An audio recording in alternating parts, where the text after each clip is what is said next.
Bonjour, ici Aurélie Fourré de Orkella. J'accompagne les entrepreneurs à prendre du recul dans leur gestion d'entreprise. Aujourd'hui, j'ai le plaisir d'accueillir Delphine. Bienvenue Delphine. Merci, bonjour Aurélie. Moi je suis Delphine Béga, donc je suis ravie de partager ce moment avec toi et ta communauté. Donc j'accompagne également des entreprises, mais sur le volet du développement commercial, et j'accompagne donc des dirigeants dans l'élaboration de leur stratégie et de leur plan d'action commercial. Alors, merci d'avoir accepté mon invitation pour cette vidéo. En fait, j'avais envie d'inviter Delphine parce que je parle souvent d'une organisation où il faut travailler sur sa stratégie et ses objectifs en amont, et puis ensuite passer à l'action et mettre en place des outils de pilotage pour construire une base d'amélioration continue. Et j'avais envie de montrer que c'est pas que moi qui recommande ça, mais qu'on va retrouver ça aussi dans d'autres métiers, dans la gestion d'entreprise de façon générale, mais aussi dans des autres métiers de l'entreprise. Donc Delphine, en quoi pour toi avoir une stratégie, c'est un point clé avant d'entreprendre des actions commerciales? Alors, quand on parle de développement commercial, la stratégie, c'est l'étape préalable indispensable pour moi, parce que la stratégie, elle permet de préciser et de valider son projet d'entreprise et aussi sa pertinence. Donc en gros, c'est définir le cap, là où on veut aller, et puis la feuille de route pour y parvenir. Donc les actions commerciales, du coup, qu'on va choisir, elles seront en cohérence avec cette feuille de route, et elles doivent être un petit peu vues comme le carburant, hein, qui va permettre d'atteindre la destination voulue. Voilà. Donc, en gros, sans stratégie, les actions commerciales qu'on va mener, elles risquent d'être inadaptées, inefficaces en termes de résultats, ou alors chronophages, ou d'un point de vue économique, pas rentables, quoi. Et du coup, tu dis chronophage, mais c'est aussi, c'est plutôt une perte de temps. Et ça peut être aussi une perte en termes d'énergie et puis aussi d'investissement financier. Parce que il peut y avoir aussi toutes ces dimensions-là qui sont associées derrière. Et tu utilisais l'image du carburant, donc ça me fait penser à la voiture. Moi, j'utilise souvent l'image du tir à l'arc, c'est-à-dire que si un tireur à l'arc ne sait pas où est sa cible, s'il a 10 cibles devant lui et il ne sait pas sur quelle cible il doit tirer et il ne sait pas quelles sont les règles du jeu, c'est-à-dire est-ce que les règles du jeu c'est de tirer le plus de flèches possible à la minute, est-ce que c'est de viser au centre de la cible ou est-ce que c'est de tirer une flèche dans chaque cible, et bien ça va forcément, il n'y aura pas la même stratégie et les mêmes actions qui seront mises en œuvre derrière. Mais voilà, et s'il n'a pas de cible du tout, qu'est-ce qui va se passer? Il va tirer un petit peu dans tous les sens et il y a très peu de chances qu'il arrive finalement quelque part. Oui. Et comment tu fais le lien entre stratégie et objectif? Les objectifs, c'est en gros ce qui va nous permettre de quantifier et de mesurer les moyens qu'on va utiliser pour justement atteindre notre destination et notre cap. Donc en fait, les objectifs, ils sont un peu indissociables, hein, de la stratégie. Donc il n'y en a pas vraiment un qui arrive avant l'autre, en fait. Finalement, c'est les deux ensemble. Oui, les Ça deux fait vont partie ensemble. du package. Les objectifs découlent de la stratégie et il faut le voir dans son raisonnement global. Tout à fait. Et après, on va adapter justement à la feuille de route, encore une fois, à l'objectif final qu'on veut atteindre. Concrètement, si on veut devenir le leader de son marché ou si on veut simplement assainir son entreprise ou grignoter des parts de marché supplémentaires, la dose d'action qu'on va mettre sera différente et on va se fixer des objectifs qui seront cohérents avec ce projet.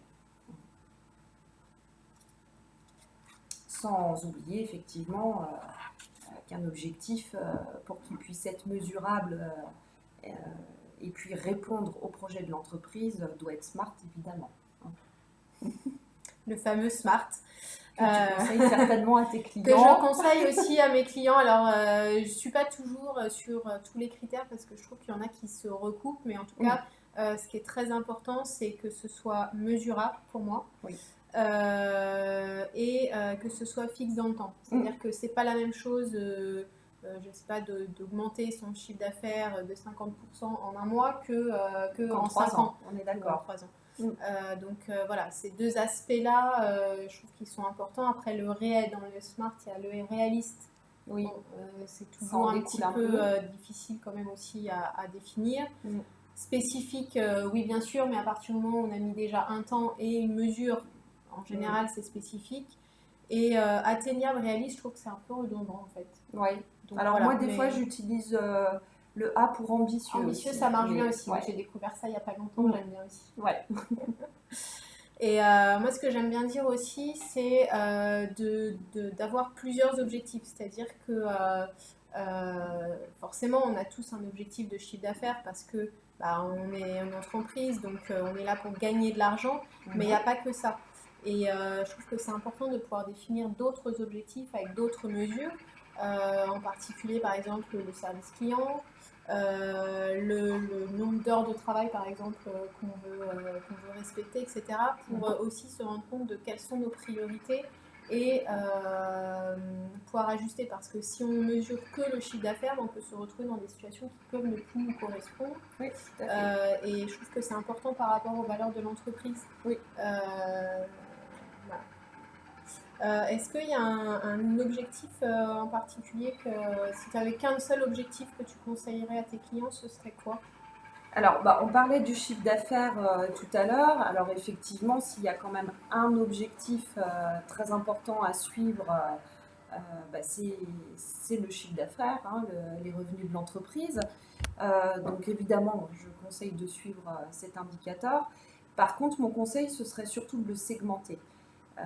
Parce que se fixer un objectif de progression de chiffre d'affaires global, comme on disait tout à l'heure, je veux atteindre 10%, 20% de croissance sur une échelle de 2 ans, 3 ans, 5 ans.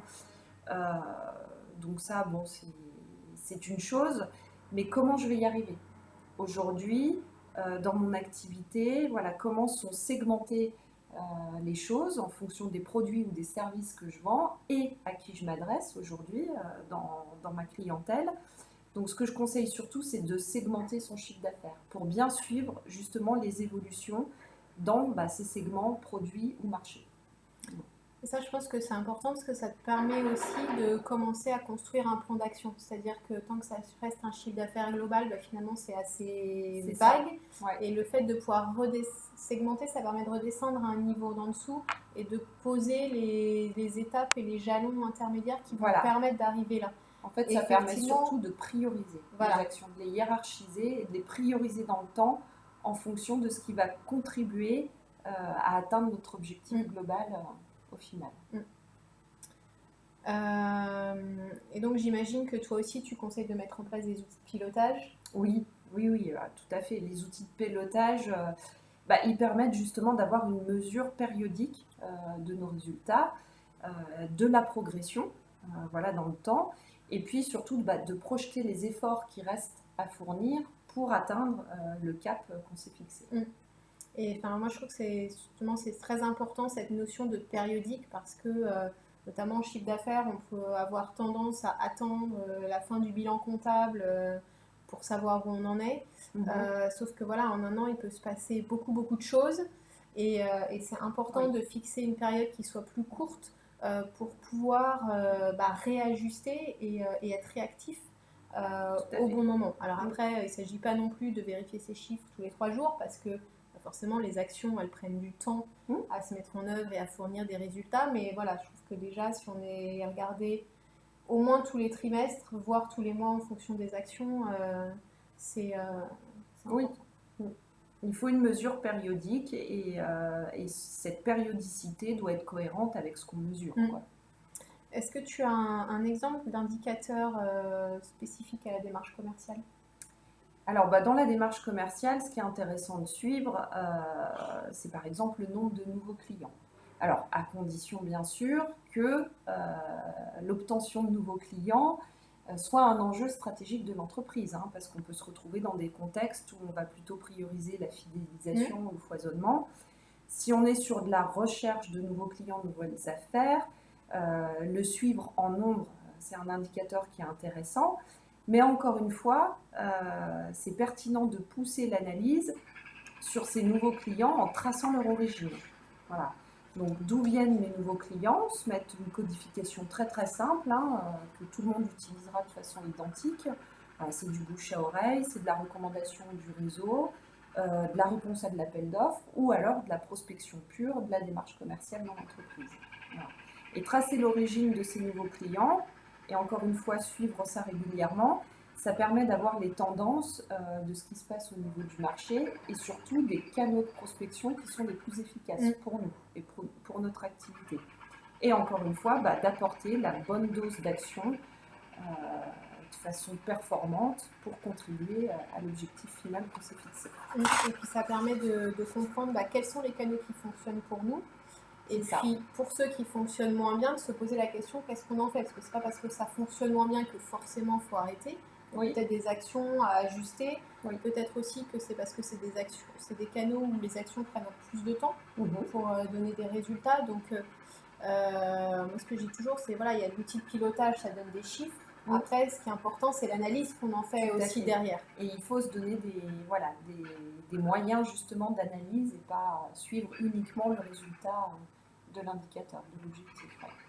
Et toi, personnellement, c'est quoi le premier indicateur que tu as mis en place pour ton entreprise à toi? Alors moi, je me suis fait un tableau de bord très simple où je suis le nombre de rendez-vous de prospection en fait, que je réalise. Derrière le nombre d'offres qui en découlent suite à ces rendez-vous, et ensuite le nombre de contrats que j'obtiens. Voilà.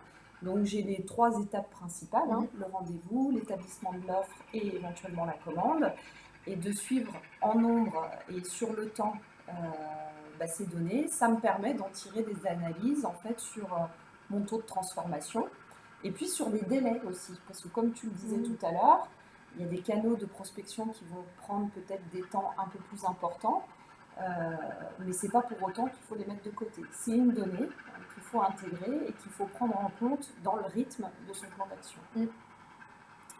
Alors moi, je fais la même chose, c'est-à-dire que c'est aussi un des premiers indicateurs que j'ai mis en place.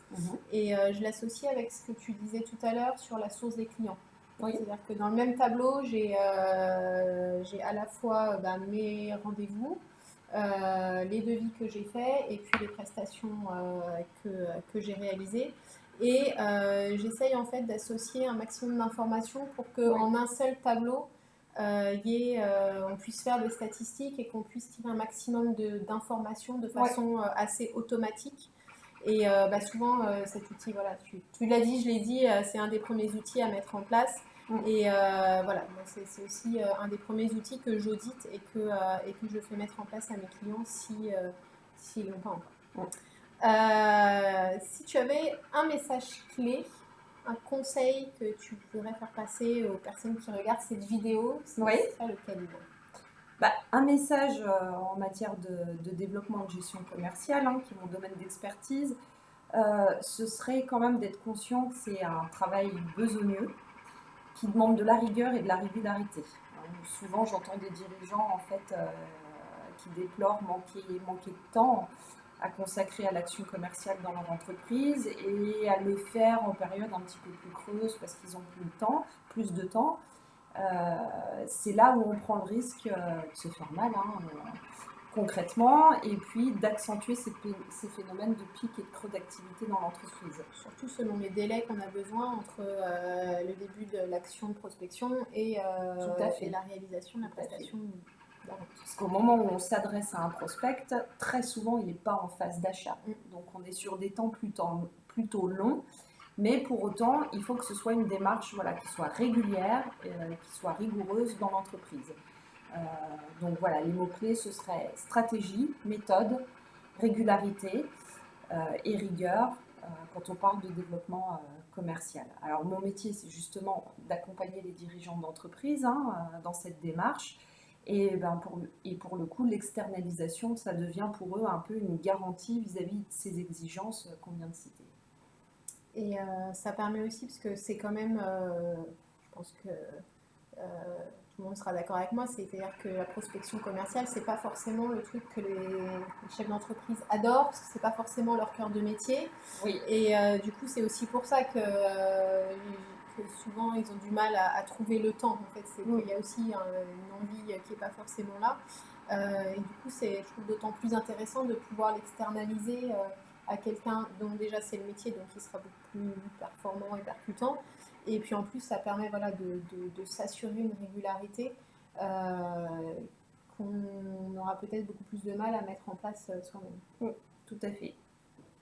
Moi, ce que je retiens de ce que tu as dit, c'est, je vais revenir sur ce que tu as dit au début, et parce que moi, ça me touche aussi, parce que c'est mon message, c'est de toujours penser stratégie, c'est-à-dire pourquoi vous faites les choses. On a tendance trop souvent à se jeter dans l'action, et en fait, cette action, la vraie question, c'est elle est au bénéfice de quoi? Elle est au bénéfice de quelle réalisation? Et qu'est-ce que ça va nous permettre de faire? Parce que sinon, effectivement, on va rapidement manquer de temps, mais parce que finalement, on est dispersé dans des choses qui ne nous apportent pas forcément, qui ne nous amènent pas vers là où on veut aller. Je te remercie Delphine. On mettra en dessous de la vidéo dessus, je sais pas où, toutes les coordonnées pour te contacter et te retrouver sur ta page LinkedIn. Voilà, sur LinkedIn, sur la page, le site web du réseau Prospective, dont je suis membre. Voilà, toutes mes coordonnées se trouvent sur ces supports. Merci beaucoup. Merci à toi Aurélie. Ciao. Bonne journée.